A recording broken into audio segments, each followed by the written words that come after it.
So I would like to take a few of your very valuable minutes this morning and give you a small diversion from our very important but very heavy topic of violence that we're talking about this year. And what I want to talk about is a question that I think many of us have when we come to conferences and events like this, and that is, what is the real outcome? What's the concrete follow-up that happens after we come to such events? Certainly we come, we hear some interesting presentations, meet some interesting people, perhaps have some good ideas, but what really happens afterwards? And what I would like to do this morning is to restore your faith and hope and let you know that there's people working very hard behind the scenes to make sure concrete things happen after the Academia Engelberg Dialogue on Science events. So the people behind the action that I'm going to talk about are namely individuals who are part of the Youth Encounter on Sustainability network of alumni.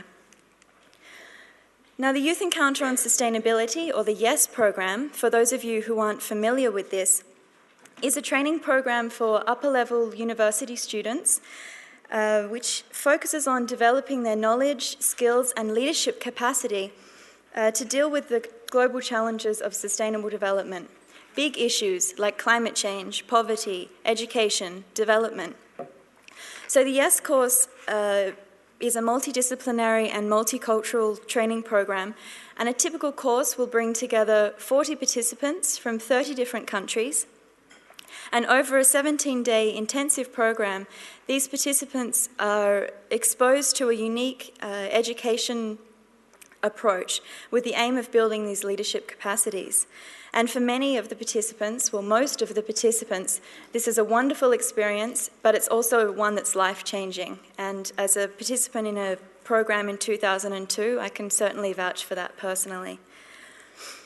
So since 2002, we've held a total of 25 YES courses around the world, normally in collaboration with the institutions of the Alliance for Global Sustainability, those being the ETH, MIT, the University of Tokyo and Chalmers, along with local organisations in whichever country that we're working in.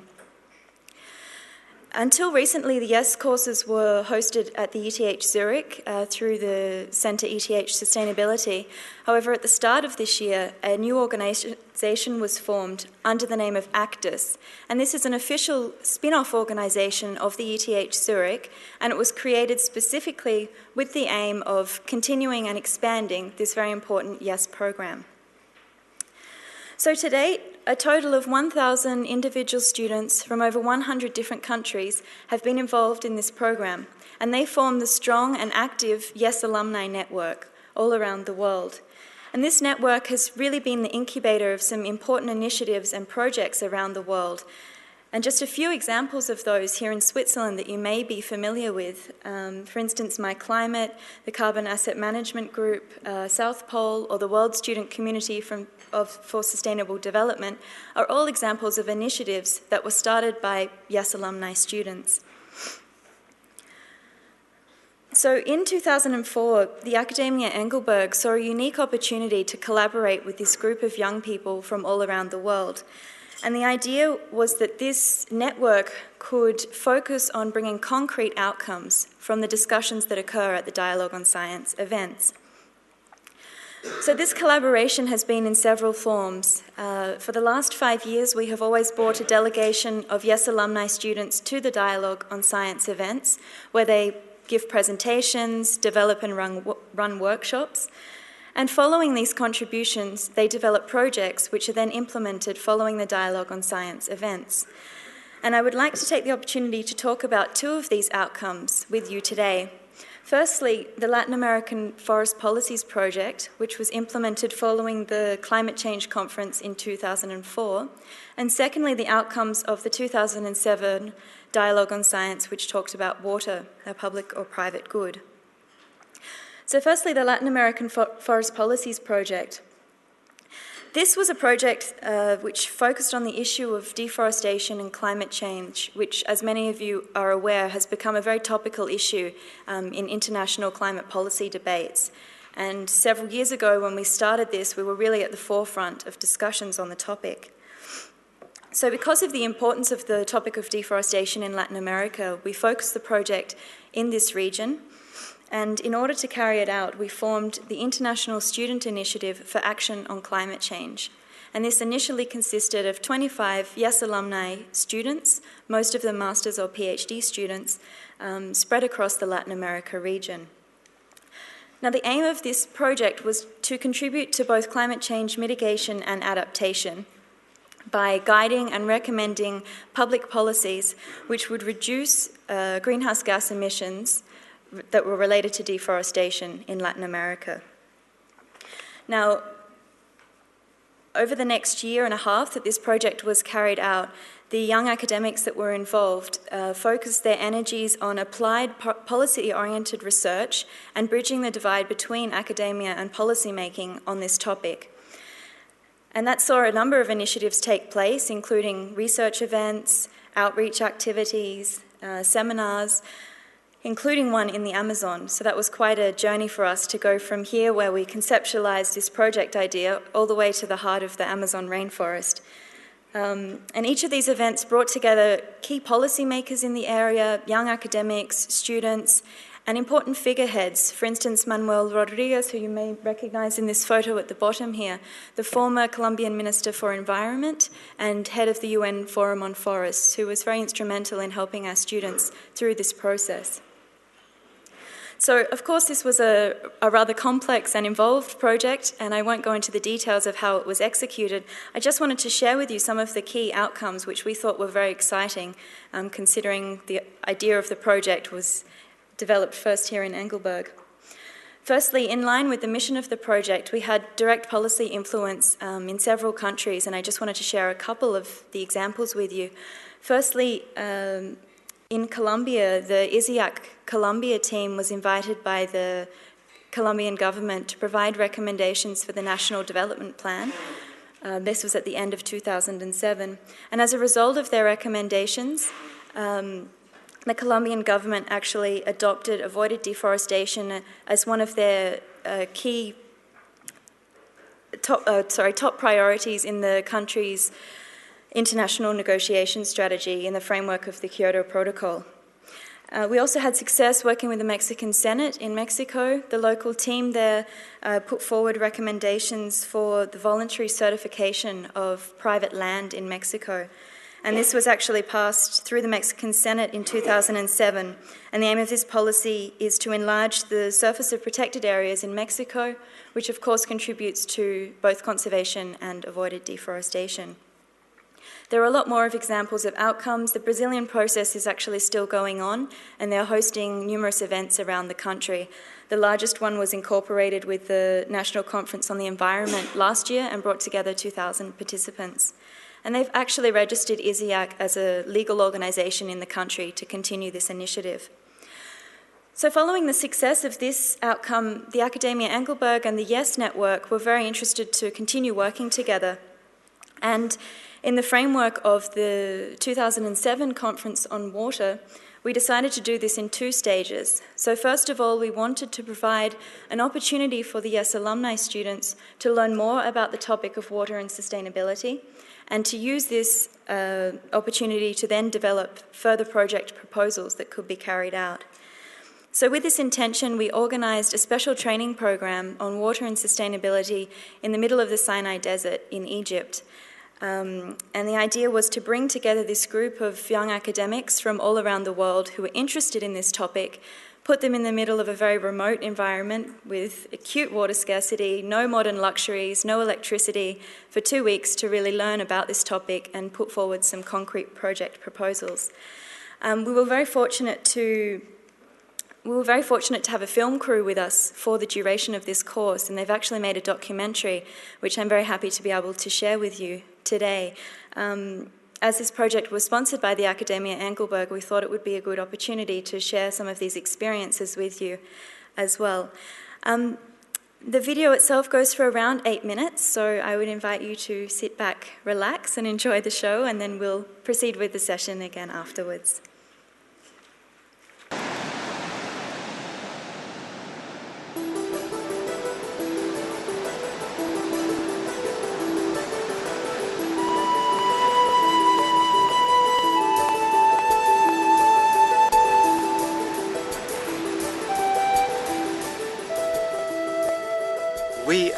live in a time with fast-growing population everywhere, with a very fast-growing water demand, interspecific water demand, and even with decreasing water potential. So this dynamic situation leads to a very, very delicate pressure on the societies, and we have to consider how we can manage these contradicting developments. We overuse our water sources from point of quantity and from quality.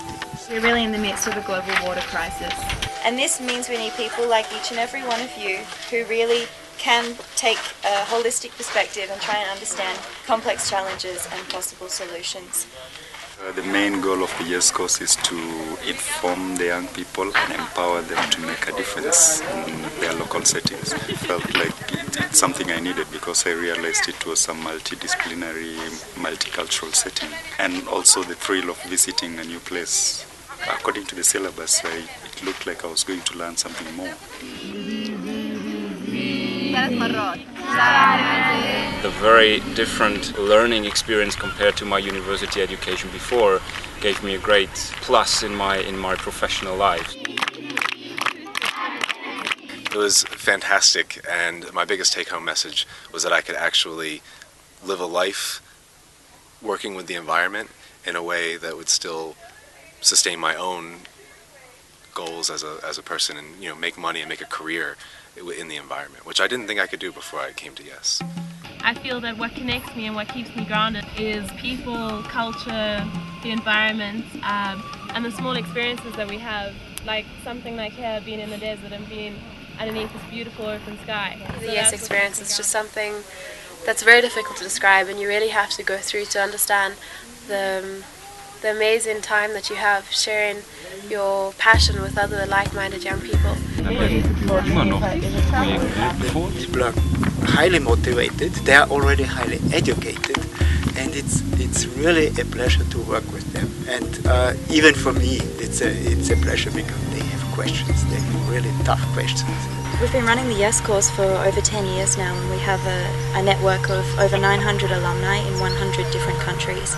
This is a really, really high potential network of young, motivated, intelligent people, and we were really looking for ways to start leveraging their potential to contribute even more than what they already do to their local communities and the world at large.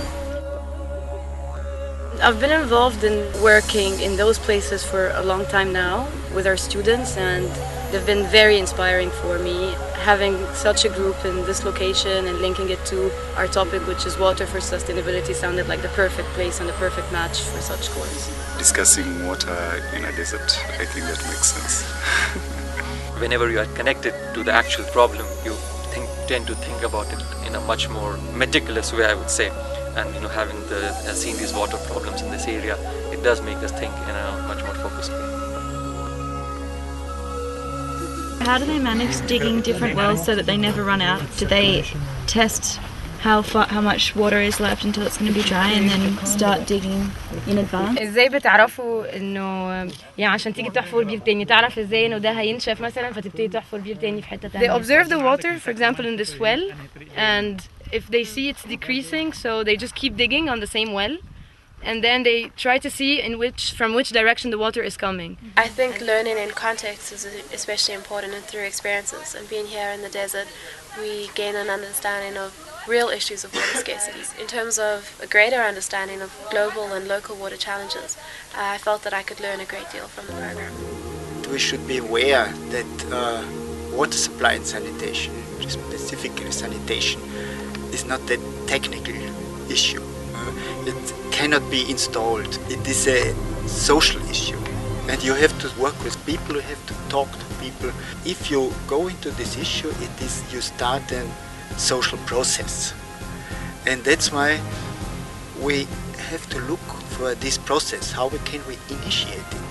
And we cannot give immediately the answer. In all places that I've visited, the common denominator was the inaccessibility to health service as well as other services. Basically, we provide health services, we examine the patients and give them treatment, as well as dental care, because we have a volunteer dentist who comes with us We also focus on things that are sustainable. What she's doing is that she is putting 2 teaspoonfuls of sodium carbonate in 1.5 liter water bottle. And now she is putting the alum particles in the other bottle. I was asking her, how do you know which is which, the bottle of carbonate and the bottle of alum? And she said, I'm clever. One of the ways the Veteran Support Program comprised not only the health program, but it comprised support. And we also started looking at issues such as income generation, and we had a project which is very successful, the most successful project for income generation amongst women in Egypt, still operating here, called Fansina, and I hope you get to see it.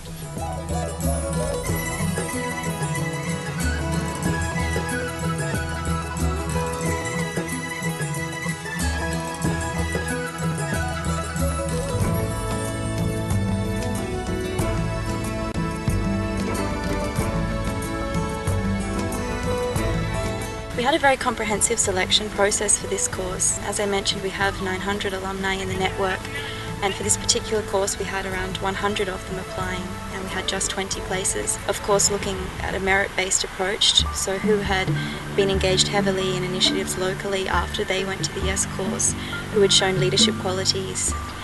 We had 3 main goals with this course. Firstly, to bring together the really high potential members of the alumni network to strengthen their engagement and their involvement with the network.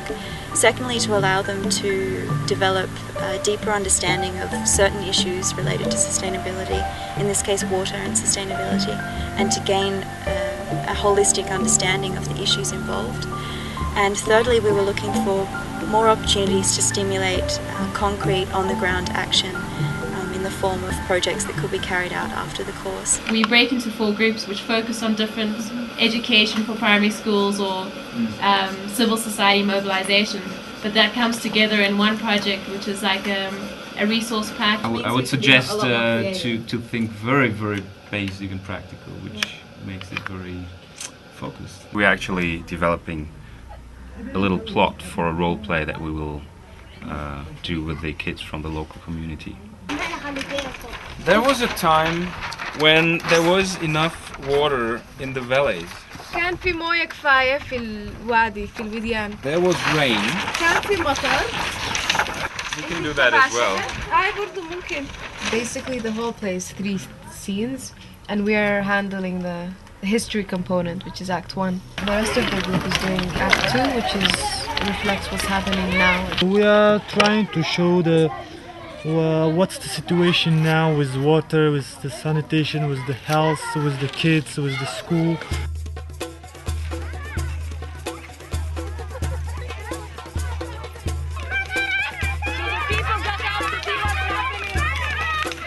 They've actually dealt directly with the communities, which was also a great opportunity for the locals to get different perspectives, to learn about different cultures, to also learn that other people who are not exactly from the same culture do care and do want to learn more about their cultures. The children have a lot of ideas, have a lot of information about their area, about the water issue. But in fact, we just maybe somehow structured their stories from the father. That's not just a story. Because it's important to adjust our approach to the local context in every country that we go back to.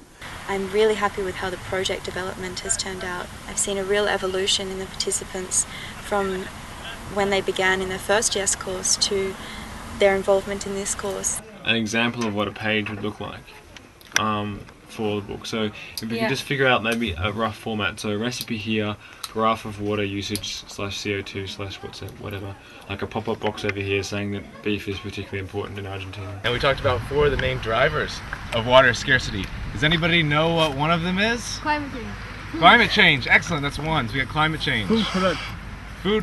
Food production, yes. We've got our water cops, our water accountant, I'm sorry, Christina, and our CO2 accountant, Nitin.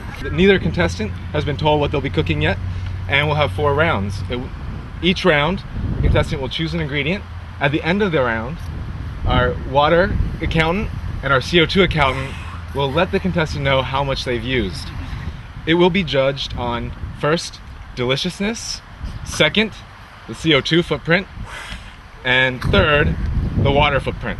Chris, what are you going to choose next? For my cheese, I'm using good Australian Parmesan. April. I use mozzarella cheese here. All right, mozzarella. 1 ton of carbon for mozzarella. Oh. 1 ton of carbon for Chris. All right, still tied up on the CO2. But what about water, Christina? That makes 1 water for Thailand and 3 water. Oh no! The energy that they have when they come together is something that's very unique, and I think the project work really allowed them to capitalize that and to direct this energy into meaningful on-the-ground projects. I think the YES Alumni Network is this almost like a sleeping giant. We have this network of incredibly motivated and passionate students from a variety of disciplines and cultures across the world. I think as individuals we're all making changes in our own communities through going through the YES experience and being empowered to do so. And I think there's great potential as a network to make change.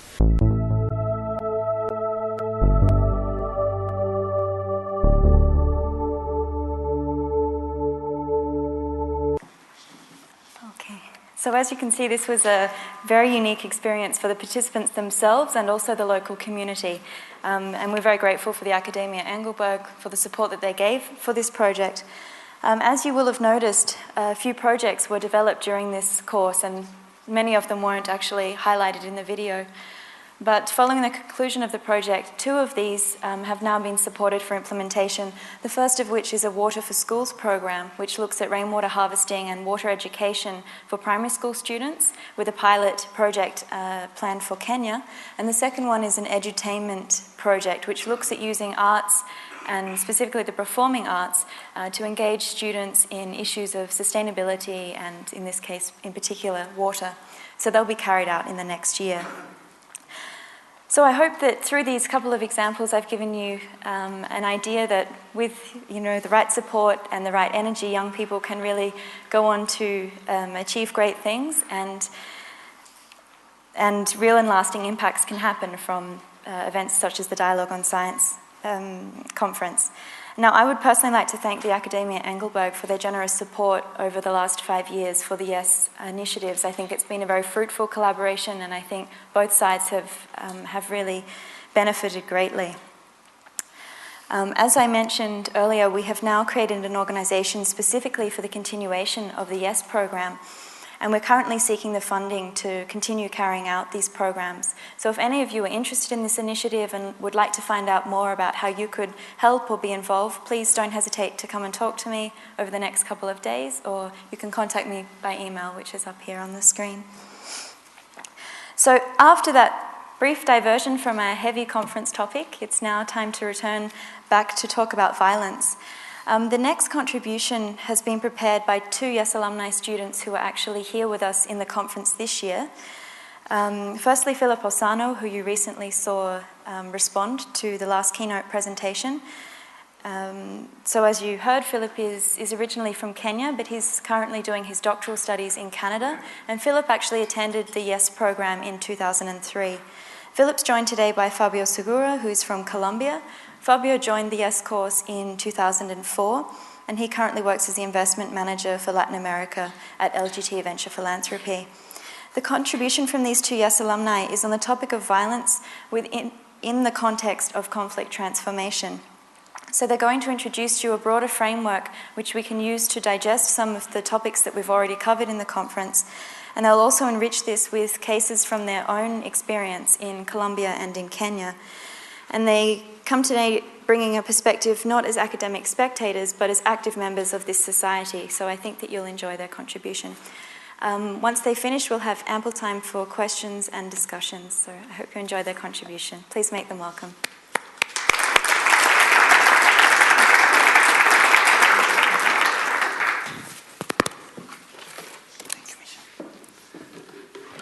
Good morning, everyone. Thank you very much to Academia Engelberg for inviting us once again to the conference. It feels It is a pleasure to reunite this family once more. As Michelle has expressed, my partner Philip and I will be speaking to you about conflict transformation and violence in that context. Although we're both academics and come from academic backgrounds, it is most of our lives what we're sharing. For us, this is not a topic of study, but our communities and our countries. I would like to begin our presentation by making a very clear distinction from the peace building and conflict transformation sector. And this distinction is between conflict and violence.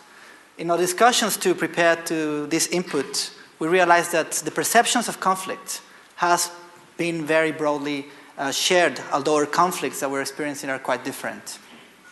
For example, just to give you a few examples, in Kenya, if you watch TV or you read newspaper and they mention about conflicts, what usually comes into the mind of the people is, for example, war or riots or fighting or mass murder and things like that. But we feel that you can view conflicts not just in the context of violence and war, but also in other different contexts.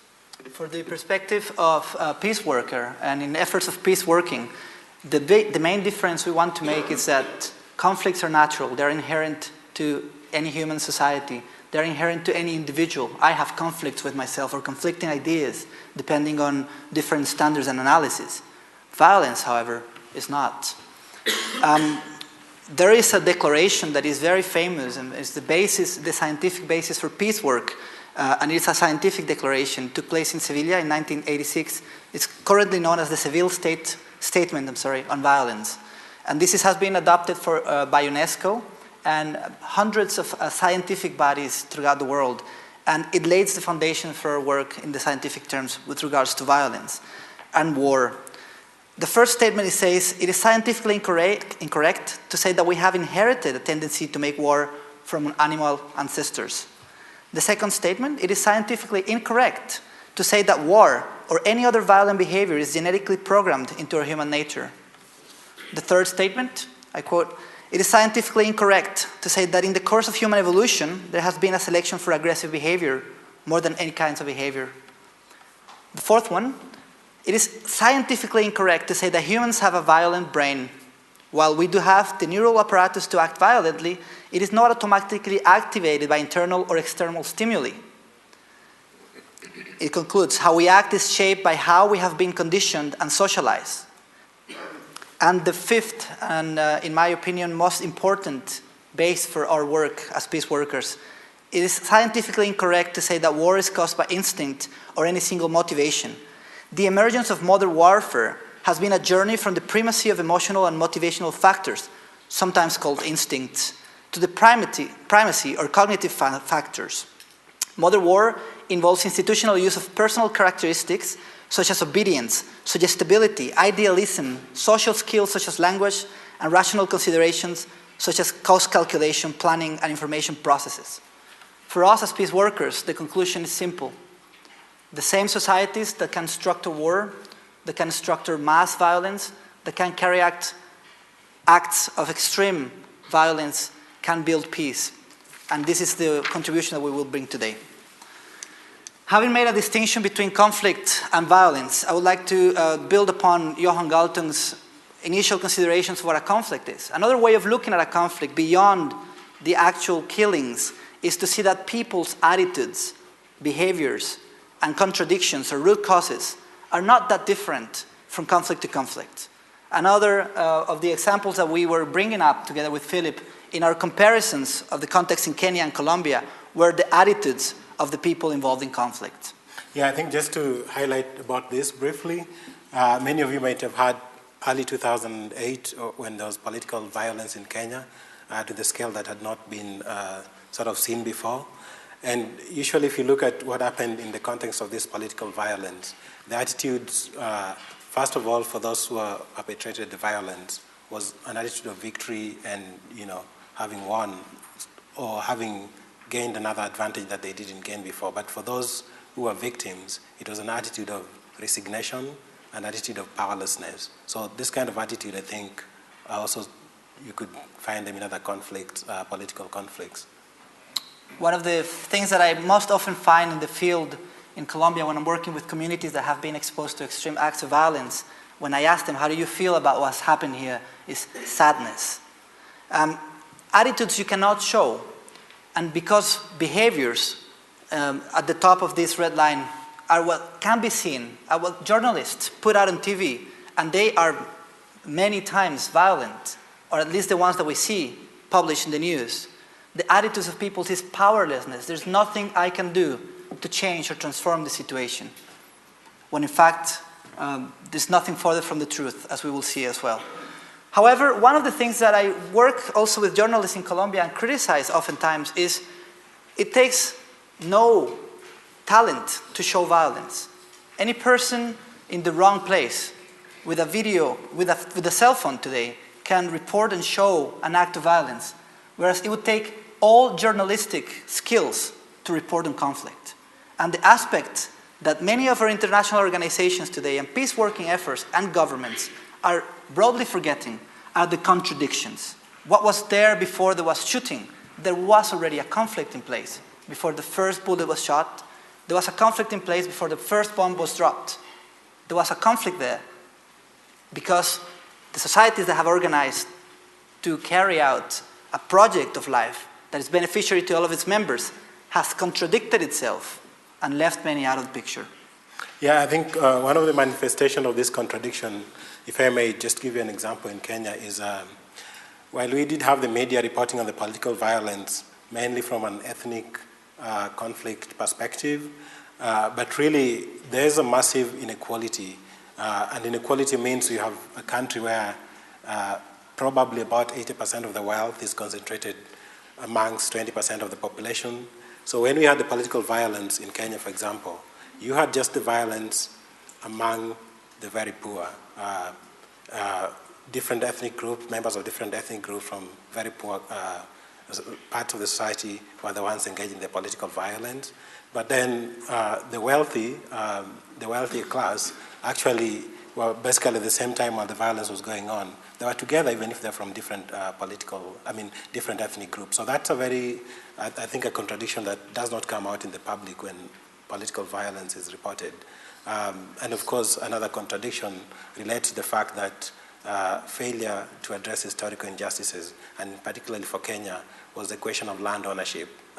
Land redistribution in the post-independence period was not done in a fair circumstances. And of course, this was one of the things that would have allowed for expression of political violence, but did not come out as a contradiction in terms of what the public knowledge through the press was reported. All societies in the world experience contradictions. When you don't acknowledge they exist, when the structures don't allow for conflicts to be transformed before they degrade, then we have violence. Having drawn that conclusion and that distinction, then we will have to also build upon what then direct violence would be. And it is the one that we see on TV, it's the one that we have been discussing for 2 days now. It is when you see an oppressor, you see a doer and a receiver of violence. And we have discussed already a myriad of examples about that. However, there are other forms of violence, the ones that we were just discussing. Cultural violence, for instance, when our countries were subject to European countries, and there were structures of economic conduction of the country that dismissed or put down the local culture, and these were carried out in time, and then they continue to today, even though we're no longer colonies. There are structures of violence there. They are not causes, they are violence in themselves. Drugs trafficking. They have an element of direct violence in the killings that take place in order for drugs to be produced, but there is a market demand for it worldwide, here in Europe, in the United States, that justifies the production of it elsewhere. And that's a structure, and that is not a cause of violence, that is violence in itself. It is an act of violence to consume drugs produced in Colombia, in any country of the world, including Colombia itself. Weapons. The weapons that armed groups throughout our countries are using are not mainly produced in our countries. They are produced in developed nations that sit at UN conferences to discuss how to end violence. These are the weapons that are used killing children in Colombia. They were produced in Sweden, if you want to look at the reports and the news. Companies that are located in our countries are contributing actively to many of the armed groups financially, if not to be avoided in the whole discussion and the whole conflict, to actually seek actively for defense. And I will not point at any company in particular, but you can read the reports on such cases.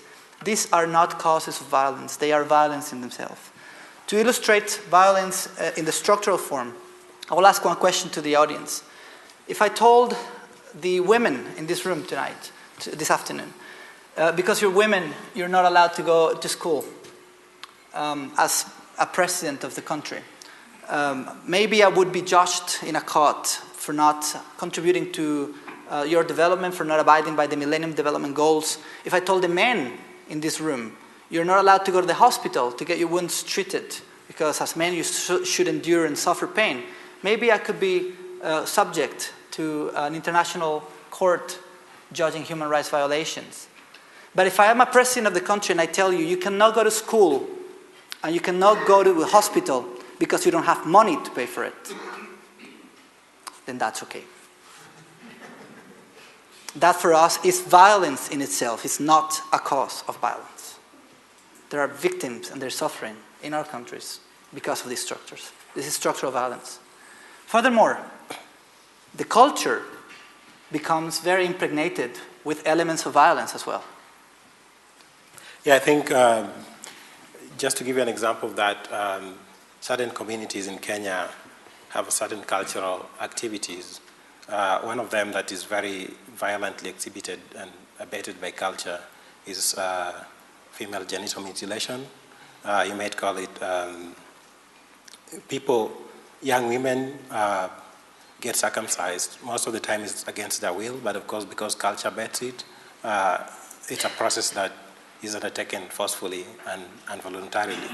And it's sad because as long as culture abets it, and it's cultural right to do, so you kind of sanction violence because culture accepts it. But I think this is one of the examples of cultural violence that you can classify as gender discrimination, for instance, and it's one of the examples.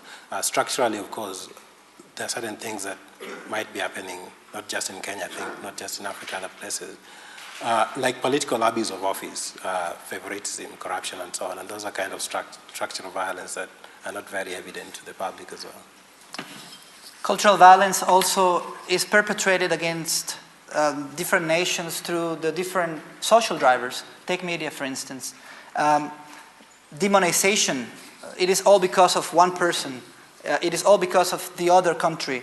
It is all because of this and that. But not only demonization and separation of the other, also we are praising violence. Look at our movies, look at our video games. We're constantly shooting violence and images and practice of violence through our children, through our movies that we see every day and every night, and basically through our cities. One study that we conducted in Latin America said that the most particularly repeated statue in a public place was that of a man standing on a horse, sitting on a horse with a sword either drawn out or out. There's a whole language behind it. If the horse is standing up or if the horse has his legs down, there are minds of violence throughout our society. And that's a culture of violence as well. What about preventing transformation? If this is the degradation line, and we can identify conflicts here, why do we wait until violence takes place to take action? Which is also actions that many of our institutions are conducting, waiting until it has come all the way here before we interact, or before we act. What do we propose for behavior? We propose peaceful struggle. In English, it has been translated as non-violence. Gandhi spoke of satyagraha. Satya means truth, and graha means force. So the force of the truth, looking for the truth. It is not to do nothing, it is to take active action for peace. I will just bring one example from the field. One man in Colombia in 2002 was coming to a conference where he had led a group of human rights in a region where this was inconvenient for many of the actors. And his group had been killed the first of every month, one by one. And he was in Bogota seeking to tell his story, not seeking for protection.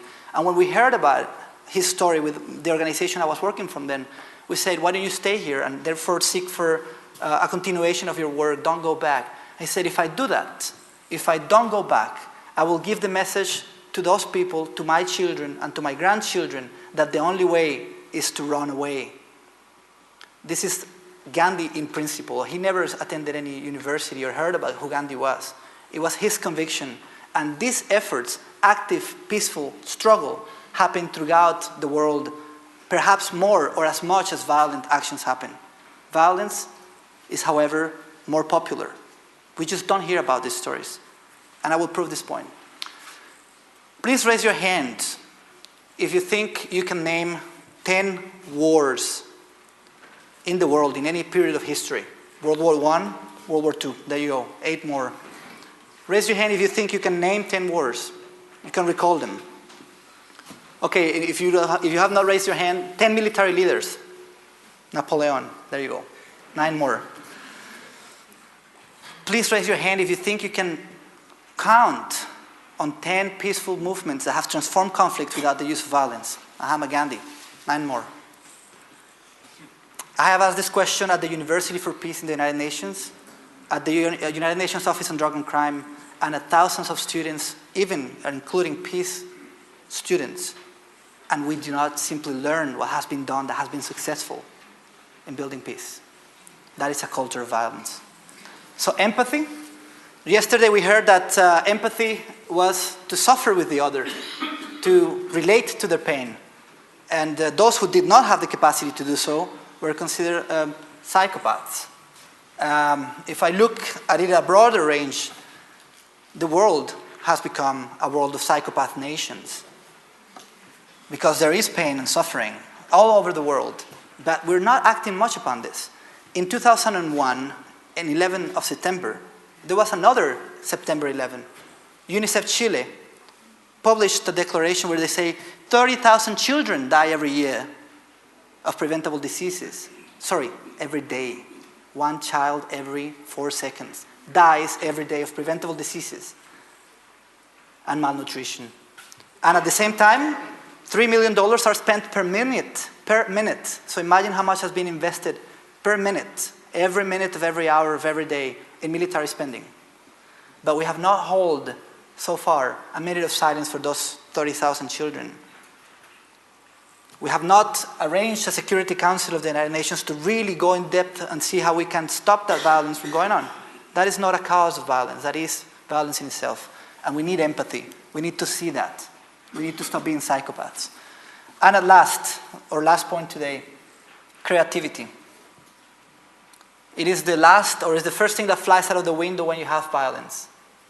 But it's the most ultimate resource that you can train and create platforms for, without which you simply cannot achieve a transformation of violence. Yeah, I think just to add on creativity, basically, when you're talking about peaceful struggle in any context, and here I'm drawing on my experience as a student leader in Kenya, we must realize that there's many barriers that you have to overcome. It's not just we will be deluding ourselves to think that you can choose between violence or peaceful struggle. The question is, you can choose between you can choose to do peaceful struggle, but then the barriers that you have to overcome might systematically create a situation where you have no option to do peaceful struggle. Most of what we see is a systematic institutional process where people who choose to do peaceful struggles have to experience violence, both structural, cultural, and direct violence. For example, political torture, detention without trial. So if you or somebody was trying to fight for peaceful struggle, in a political context, you'll be detained without trial, no access to courts, no access to justice. You'll be tortured very badly. That's a very common thing in this context when you're struggling. You can be murdered, actually. That's a common thing also. So there are these systematic barriers. And to be able to do peaceful struggle, you therefore need to be creative. Creative in the sense of whether you're working through civil society organizations, through carrying out campaigns, through different mobilization processes, and that depends on the particular context that you're talking about. One more point on creativity. My generation, and no generation that is alive in my country today, has seen the country in peace ever. So we have no reference to go back to. We have to invent it. But if we don't have a platform where we can do so, there's no way we can get out of this situation. I will finish by saying that this line, identifying conflicts that could potentially be violent or very creative, conflicts are a force, conflicts are energy. They therefore do not get resolved, they get transformed. And we don't want to just resolve it and put it aside. We have to use this energy to create better situations, to overcome the contradictions of why we created societies in the first place. This line of thought is not implemented enough in the world of peace building, in those who are working to end violence, because this transition from here to there takes much more resources, takes much more time, and the chances of succeeding are much lower than preventive action. I would like to finish with a question that was asked to a colleague of mine, a 14-year-old, after we had been involved in a community program. The 14-year-old came up to my colleague and said, "What then is peace?" And I will leave you to think about it until tomorrow. I will be responding to Dr. Gnaniner's intervention tomorrow, and I will give you our view from the field and what has been learned in Colombia particularly. I thank you for your attention and leave the floor to Michelle.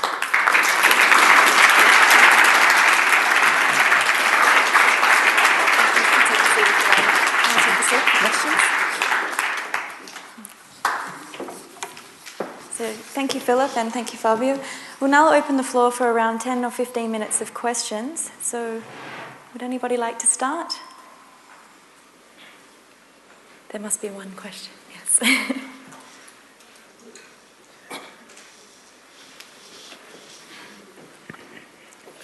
Thank you for the excellent presentations.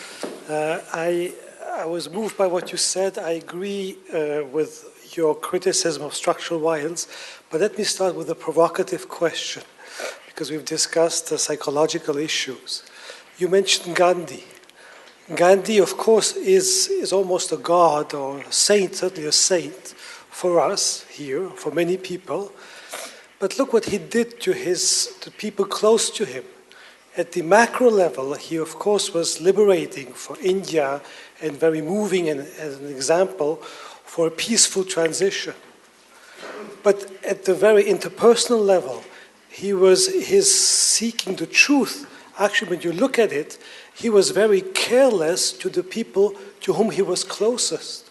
So in some sense, you have sort of a paradox that the person who is sort of the greatest leader for non-violence is structurally, in the way he structured his own personal life, is structurally extremely violent with respect to the people closest to him, most admiring to him, to his wife and to his, even his children. As you know, there has been an autobiography by one of his offspring. So I would like you to reflect on that. Sure. To sort of bring the macro, which I think is important, back to the micro we have seen earlier this morning. Thank you. Thank you very much.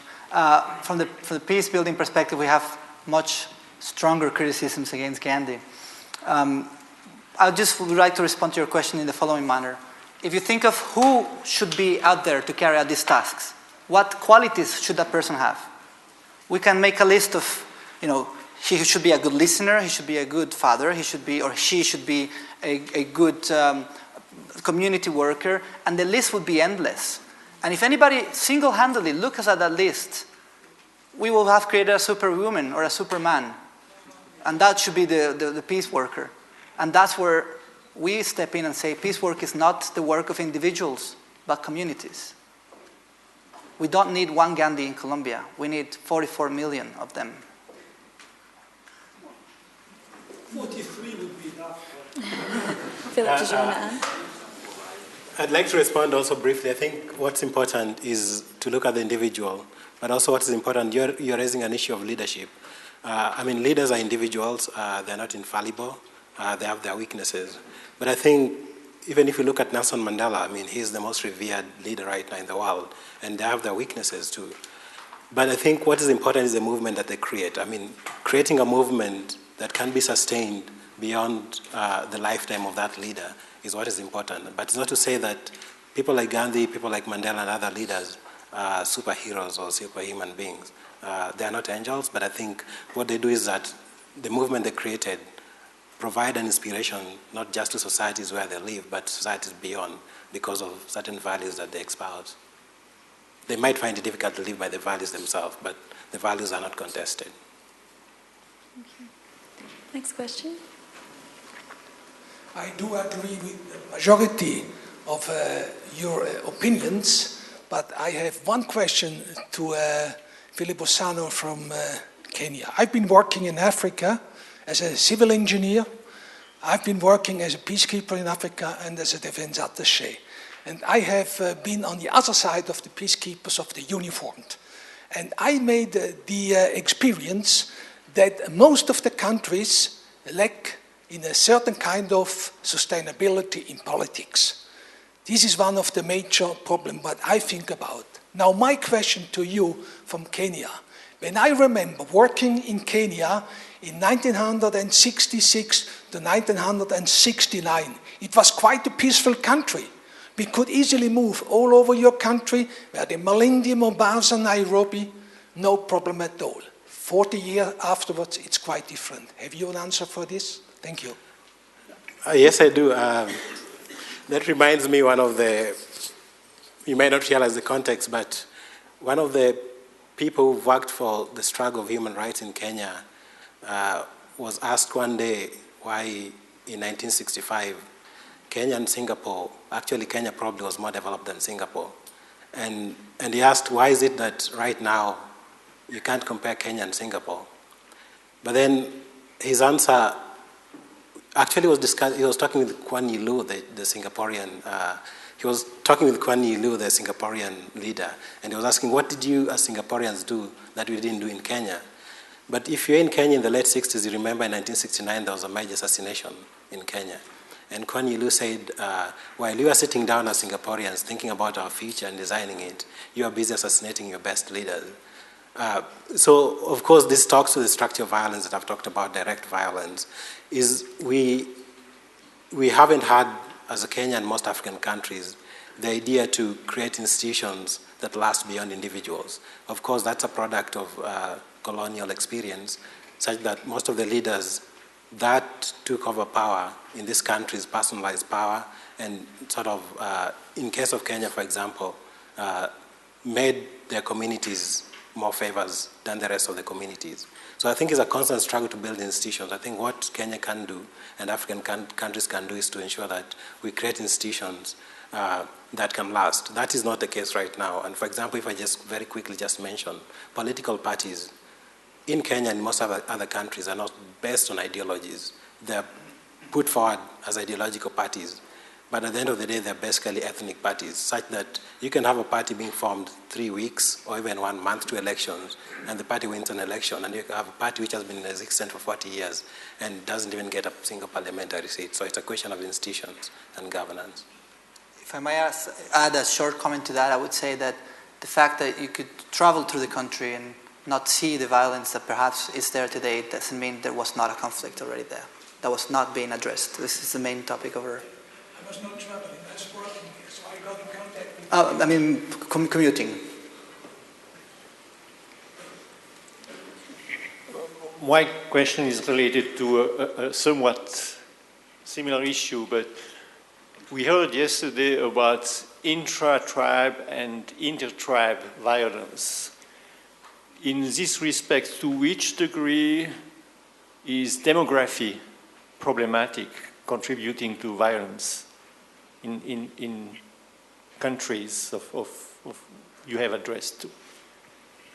In the case of Colombia? In Colombia or Kenya or Africa or certain, China, one can say as well, is probably a part of violence is also due to demography as well. To which degree is demography contributing to violence? I would shortly say in the case of Colombia, that aspect is not really present. There are other fault lines. A fault line is when, if you're speaking about geography, when two tectonic plates sort of break and crack. And in peace studies, we have identified a few: gender, generation, ethnics, political class, social class. In the case of Colombia, it does not play a big role. We're all holding similar beliefs. We're all holding a similar structure, of a history, culture, language. I'm sure it's very different in Kenya. Yeah, I have 2 points on that. One, I think democracy might be important in the case of Africa. Demography. I said demography. Some of the most populous countries, even by unit of land, have conflict, for example, like Nigeria, but they're not conflict that is driven by population, they're conflict that are driven by access to resources and so on. But also looking at it from an ethnic division and perspective, I think we also have to be very careful. The longest running conflict in Africa is in Somalia.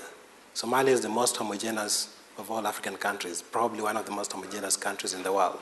So it goes beyond just ethnicity and goes into much lower level, maybe, for example, differences in clan, because you have a country that has same religion, same ethnic background, same history, but it has the most longest running conflict. So it's a very different situation from the rest.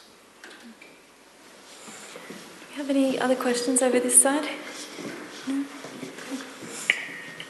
When you talked about the solutions regarding the conflict, then the violence, do you see a difference between how women approach that topic and men? Because yes, according to my opinion, we always say men are more prepared to use violence for a so-called solution than women. I don't know whether that's true, but do you have any comment on that? In Colombia, you can see gender involvement in armed conflict, especially in guerrilla groups, not so much in conventional armies. And I believe this is a phenomenon that can be seen throughout the world. Insurgency groups have a higher participation of females. In peace building, however, the participation of females have been usually more effective in the history of what is known to peace workers today. What I'm talking about here is not gender as separation between men and women. We have an analogy in peace work, and we say female thought and male thought. Male thought is direct. Go and get your objective, attack, conventional army style. Female work is indirect but more effective. Ambush, go around it, obtain your point. If I asked somebody, go get me a glass of water, I probably would not get the glass of water. But if you go around it with other sort of ways to gain their hearts as women. But if we turn, for instance, to China, modern China, we see that China is inhabited mostly by the Han Chinese. And the Han Chinese make up most of the population of this country. But the Uyghurs, the Tibetans, have to give away all their resources to the Han Chinese, because the military might, the violence is totally on the side of the Han Chinese. So I think this is the most important thing that we can add to our understanding of violence and demography in the present situation. Thank you. Do either of you want to respond to that comment? It's a good comment, thank you. Okay. I think we have time just for one last short question. So. I just would like to respond to the question of the lady.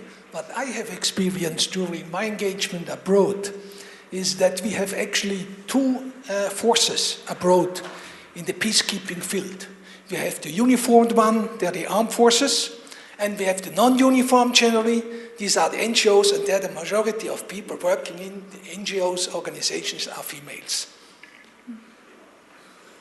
Again, a comment. Did you want to respond to? In fact, as I was just saying before, there are, beyond gender, women and male, elements of both genders that can be identified in the way of conducting ourselves, that can be built upon and be joined to have more effective results.